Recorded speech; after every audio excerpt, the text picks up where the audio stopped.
करेंगे थोड़ी देर के लिए। ये हाथ भगवान ने किस लिए दिए?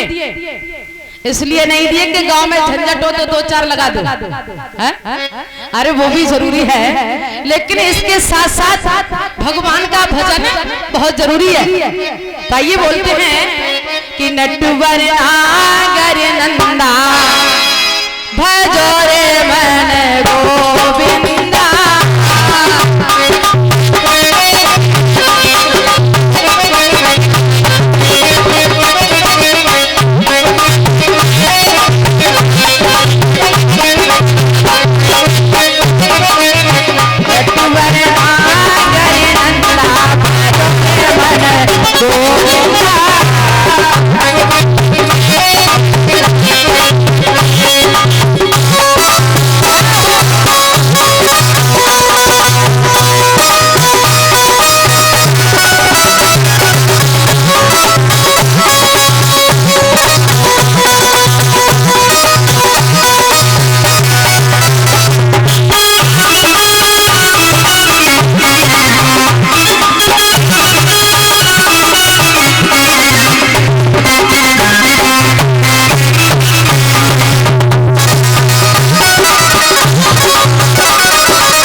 सब सखियन में राधा बनी है,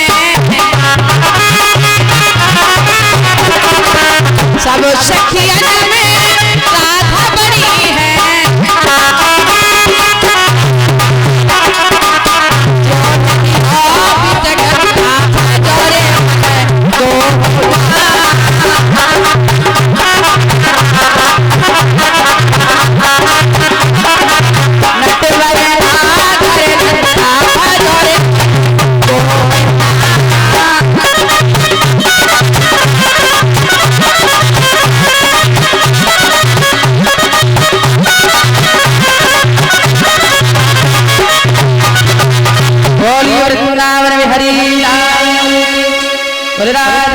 कृष्ण की। तो आइए देखते हैं श्री सुखदेव जी बोले हे राजन परीक्षित, एक बार ब्रह्मा जी की सभा लगी हुई है और उस सभा में प्रजापति दक्ष पहुंचे हैं। महाराज दक्ष को आता हुआ सभी देवताओं ने देखा तो सभी देवताओं ने उठ करके महाराज का सम्मान किया, लेकिन भोले बाबा खड़े नहीं हुए। और जैसे ही दक्ष ने देखा तो दक्ष को बहुत क्रोध आया और दक्ष को वो बात अच्छी नहीं लगी। दक्ष कहने लगे देवताओं से, अरे देवताओं तुमने देखा है कि भोले बाबा ने आज भरे समाज में मुझे कितना बदनाम किया है। हमारा सम्मान नहीं किया। और सुनो, चाहे देव हो, चाहे उपदेव हो, चाहे इंद्र हो, चाहे उपेंद्र हो, लेकिन आज से भोले बाबा को कोई भी यज्ञ में शामिल नहीं करेगा, ना तो उनका कोई सम्मान करेगा। ये बात सभी देवताओं ने सुनी। सभी देवताओं को ये बात अच्छी नहीं लगी। सभी देवता कहने लगे, रे दक्ष, तुम्हारी बुद्धि तो पशु जैसी हो गई है, और एक दिन वही समय आएगा कि तुम्हारा सर पशु का लगाया जाएगा। ये श्राप है। तो धीरे धीरे समय व्यतीत हुआ है। इधर भोले बाबा चले हैं कुंभज ऋषि के यहाँ सत्संग ग्रहण करने के लिए। तो ऐसा ही नहीं बताया है,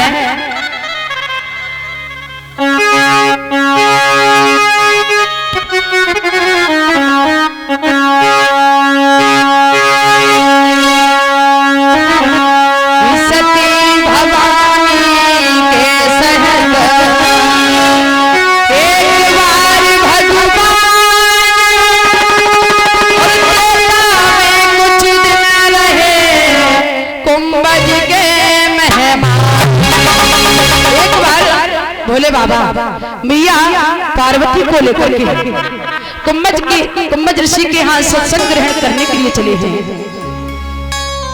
और जब सती मैया को साथ लिया, सत्संग ग्रहण किया है भोले बाबा ने, वो मैया पार्वती ने। वो मैया जब भोले बाबा के साथ में चली है, तो भोले बाबा ने कुंभज ऋषि से विदा मांगी है। और ऐसा ही नहीं बताया,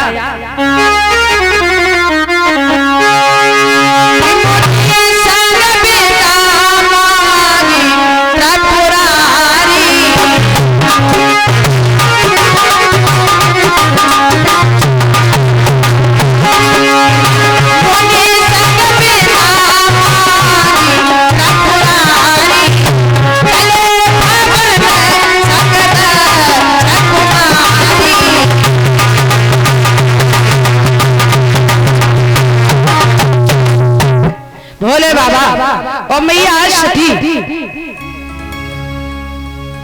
कुंभज ऋषि के यहाँ सत्संग ग्रहण किया, आज्ञा पाई है, चले हैं।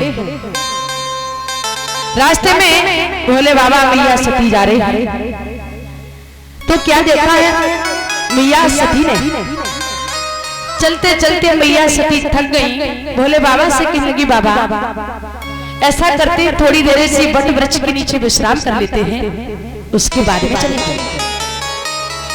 मैया सती उसी वृक्ष के नीचे बैठ गई, और तब तक उधर से मर्यादा पुरुषोत्तम श्री राम अपनी जनक नंदिनी सीता जी को ढूंढ रहे हैं। इधर थोड़ा प्रसंग रामचरितमानस का आया है।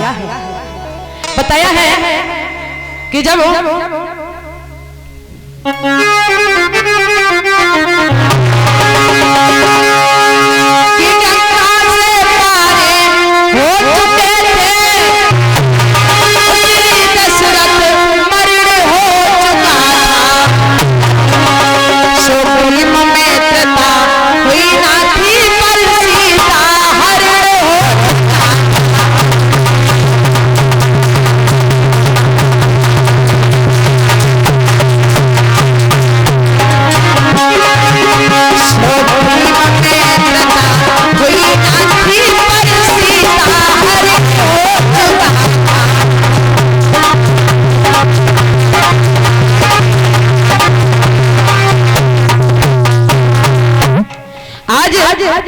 भगवान श्री राम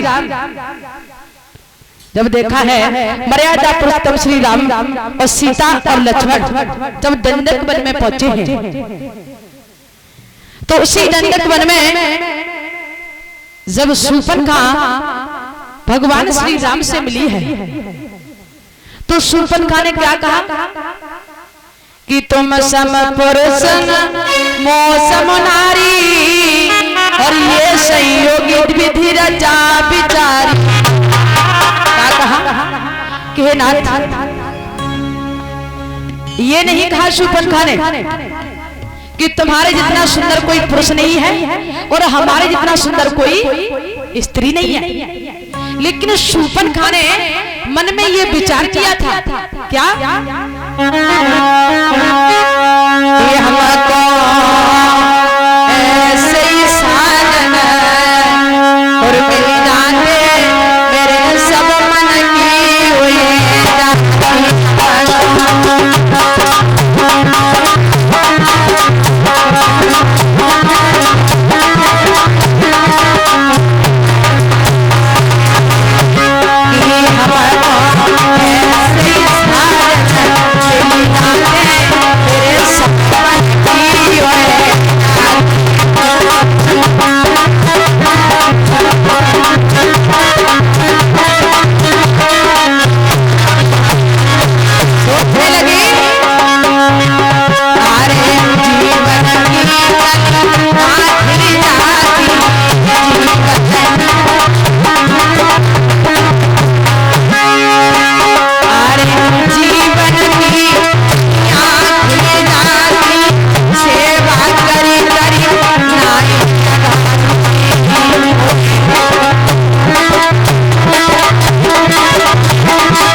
शूर्पणखा ने ये नहीं कहा प्रभु कि तुम्हारे जितना सुंदर कोई पुरुष नहीं और हमारे जितनी सुंदर कोई स्त्री नहीं है, ये नहीं कहा शूर्पणखा ने। शूर्पणखा ने कहा प्रभु तुम्हारे जितना मर्यादा पुरुषोत्तम श्री राम कोई नहीं है और हमारे जितनी दुखियारी कोई नारी नहीं है, क्योंकि बताया है कि जो शूर्पणखा के पति थे जिनका नाम विद्युत जिह्वा था, इनका वध रावण ने किया था।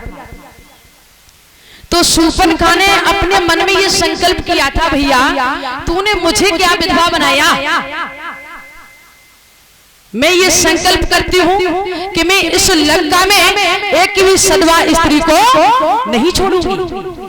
तो आज शूर्पणखा प्रभु श्री राम के पास में पहुंची। प्रभु श्री राम ने कहा शूर्पणखा आपकी बात हमसे नहीं बनेगी। लक्ष्मण की तरफ इशारा किया। शूर्पणखा लक्ष्मण के पास पहुंची। लक्ष्मण से जाकर के शूर्पणखा कहने लगी ऐसा करो तुम हमारे साथ में विवाह कर लो। लक्ष्मण कहने लगे क्या तुम्हारे साथ में विवाह? और सुनो तुम्हें पता है कि तुम रिश्ते में हमारी कौन लगती हो? शूर्पणखा कहने लगी अरे कौन लगती हो? अरे तू हमारी रिश्ते में अम्मा लगती है। शूर्पणखा कहने लगी क्यों रे? दंडक वन में घूमने वाला और मैं कहाँ गढ़ में निवास करती हूँ और भला तेरी अम्मा कहाँ से हो गई? तो लक्ष्मण को समझाते हुए लक्ष्मण क्या बोले हैं?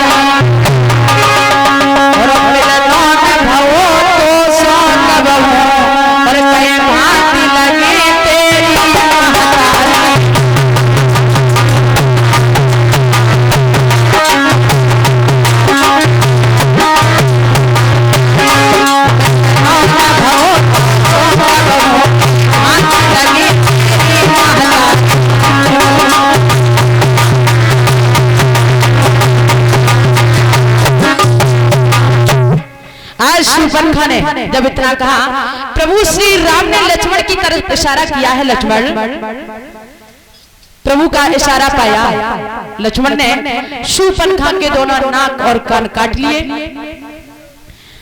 तो ध्यान रखना कि लक्ष्मण ने शूर्पणखा के नाक कान क्यों काटे थे?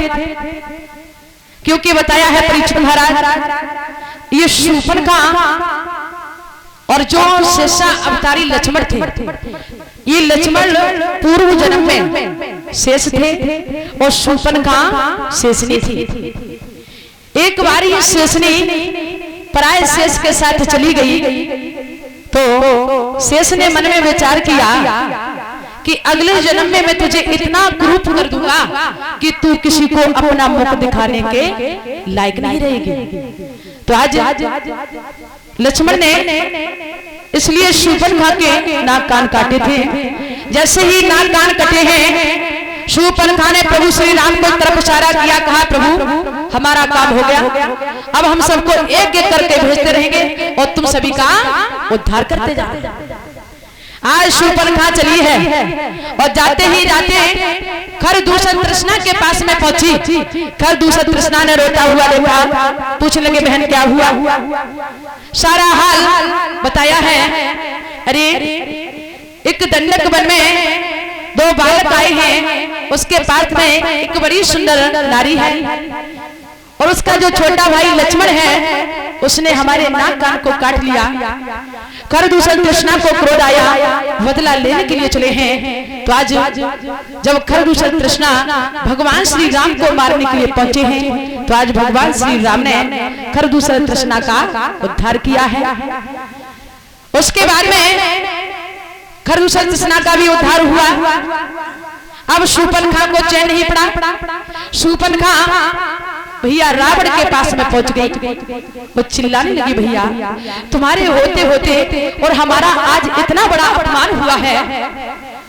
रावण ने देखा, रावण कहने लगा, बहन वो कौन दुष्ट है जिसने तुम्हारे नाक और कान को काटा है? बताओ, मैं उसको जिंदा नहीं छोड़ूंगा। तो उसी समय आज शूर्पणखा समझा करके बोली है, सुनो भैया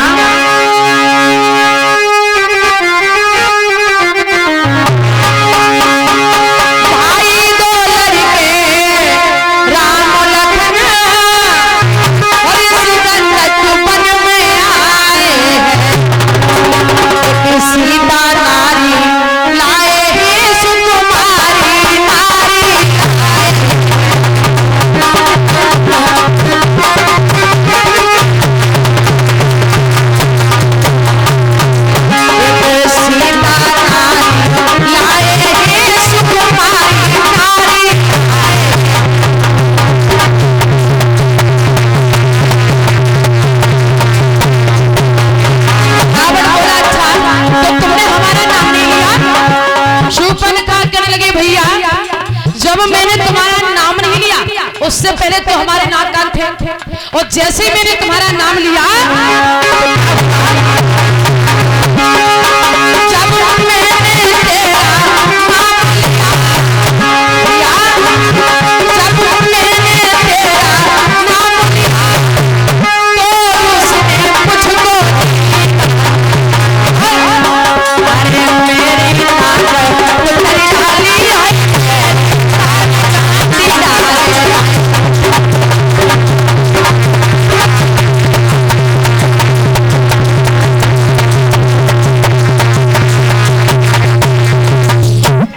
रावण कहेगा अच्छा तुम चिंता मत करो।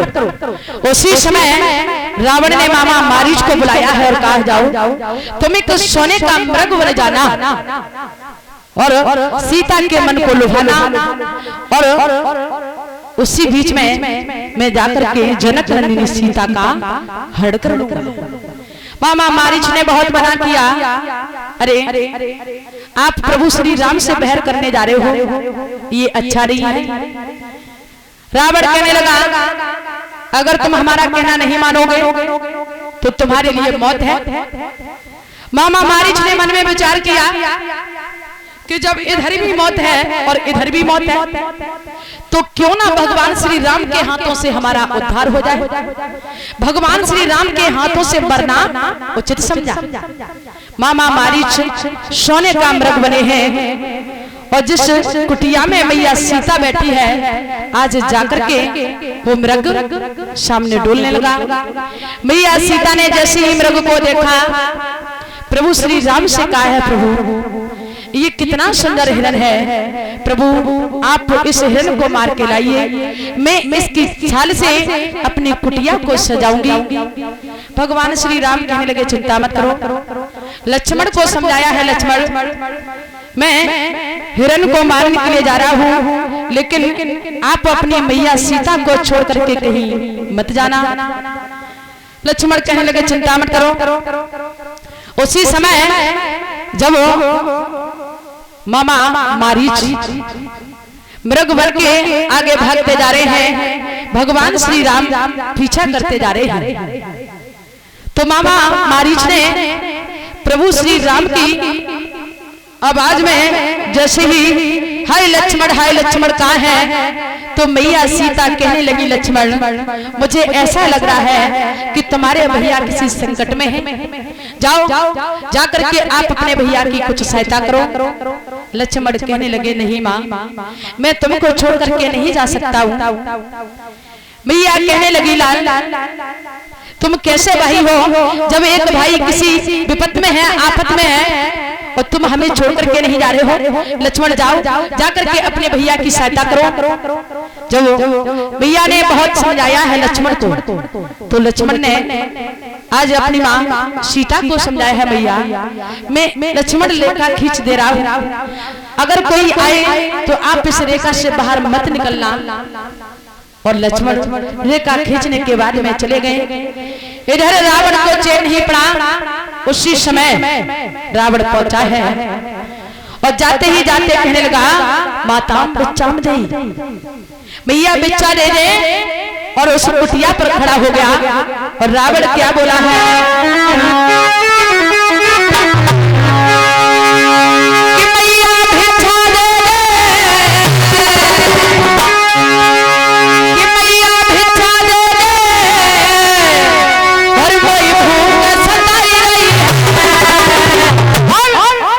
द्वारे पे खड़ा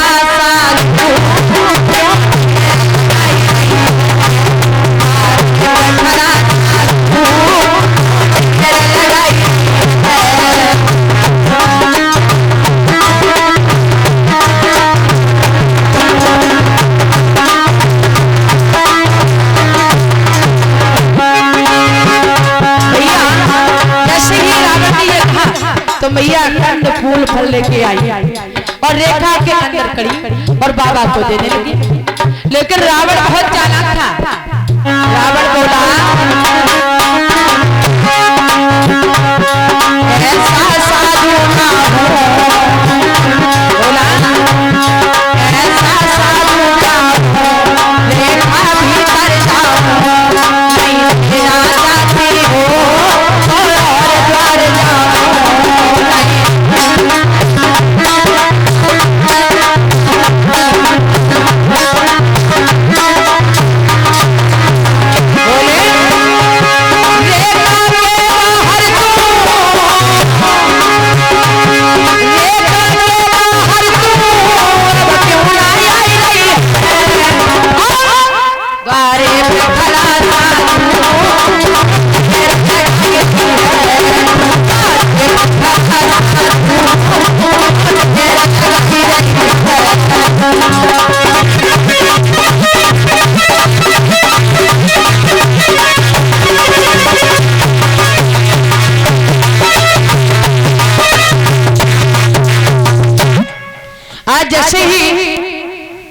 रावण ने यह कहा कि मैं कोई ऐसा वैसा साधु नहीं हूँ जो रेखा अंदर आऊंगा, यदि देना चाहती हो तो रेखा से बाहर आओ। रावण जानता था कि यदि मैं इस रेखा के अंदर प्रवेश करूंगा तो मैं जल करके राख हो जाऊंगा। उसी समय मैया नहीं समझी, सोचने लगी अगर कोई साधु हमारी कुटिया से भूखा लौट गया तो हमारा धर्म नष्ट हो जाएगा। उसी समय आज माँ सीता जैसे ही रेखा से बाहर निकली है तो आज रावण ने सीता की कलाई को पकड़ा और रथ में बैठा लिया और लंका की तरफ प्रवेश किया है। बोली वृंदावन में हरि लाल की, राधा कृष्ण की।